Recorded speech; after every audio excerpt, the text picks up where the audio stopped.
ఒక మంచి వీడియోతో మీ ముందుకు రావడం అంటూ జరిగింది.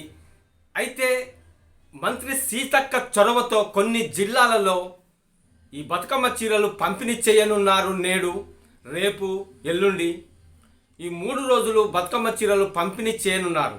అయితే ముందుగా మనం తెలుసుకోవాల్సింది ఏంటంటే, గత ప్రభుత్వం ఉన్నప్పుడు 18 సంవత్సరాలు నిండిన ప్రతి మహిళకు చీరలు అందించారు, బతుకమ్మ చీరలు.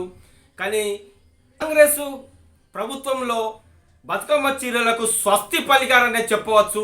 కానీ మంత్రి సీతక్క చొరవతో కొన్ని జిల్లాలలో నేటి నుండి బతుకమ్మ చీరలు పంపిణీ చేయనున్నారు.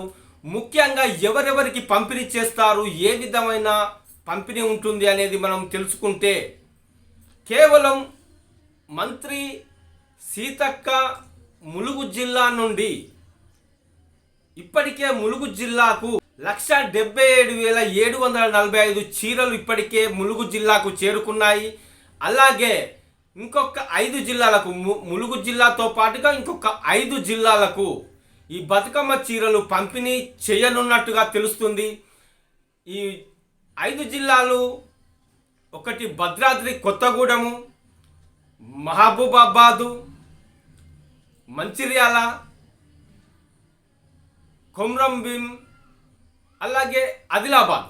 ఈ 6 జిల్లాలలో ములుగు, మంచిర్యాల, మహబూబాబాదు, భద్రాద్రి కొత్తగూడెము, ఆదిలాబాదు, కొమ్రంభీం, ఆసిఫాబాదు 6 జిల్లాలలో నేటి నుండి బతుకమ్మ చీరల పంపిణీ జరగనున్నది. కానీ ఎవరికి ఇస్తారు ఈ చీరలంటే, కేవలం మహిళా సంఘాల సభ్యులకు, అలాగే వీరికి కూడా ఇవ్వనున్నట్టుగా తెలుస్తుంది. ఖచ్చితంగా ఇస్తారనేదే సీతక్క చెప్తున్నారు.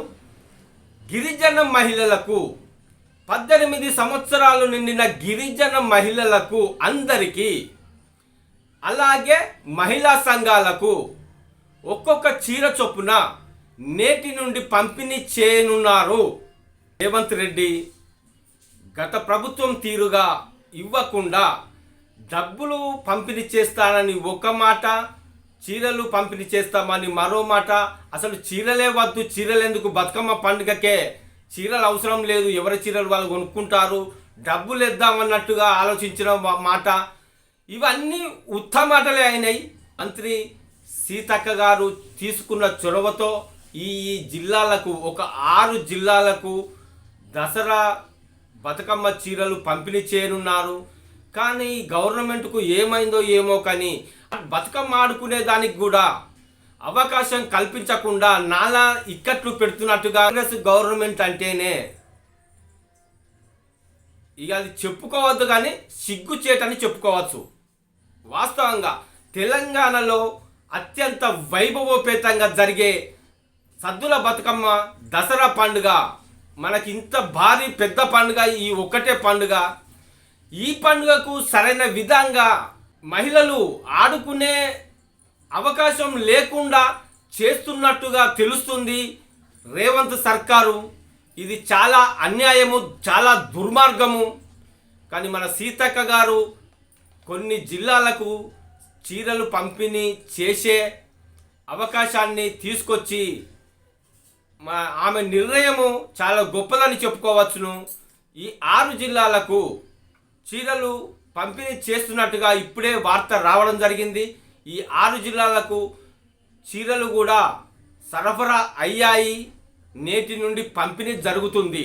ఓకే.